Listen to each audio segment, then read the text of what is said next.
Колку често се случуваат несреќи во специјалниот завод во Демиркапија? Последниот инцидент за кој дозна нашата редакција се случил пред 2 дена. Корисникот на социјалната услуга се здобил со мала повреда на десната аркада и во моментов се наоѓа во домот на неговото семејство. Одговори побаравме од директорката на заводот.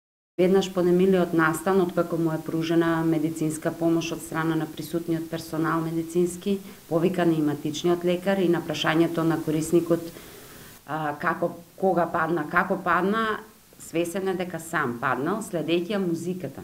Извршена е сутура од страна на матичниот лекар, известено е уредно семејството и додека траела интервенцијата на лекарот, биле во постојан контакт корисникот и семејството и нашиот социјален работник. За случајот е известена дисциплинската комисија. Веднаш после интервенцијата од матичниот лекар, од моја страна е побарано да сите вработени што биле затекнати во тој момент во нов објект да си дадат изјави во врска со овој случај. Истите се доставени до дисциплинска комисија за постапки и за понатамошно иследување.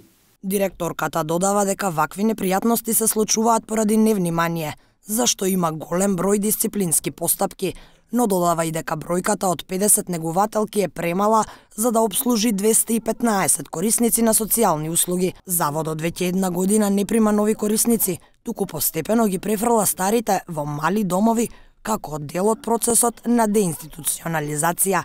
Министерството очекува дека на крајот на овој процес инцидентите и сомнежите за злоупотреби ќе станат минато.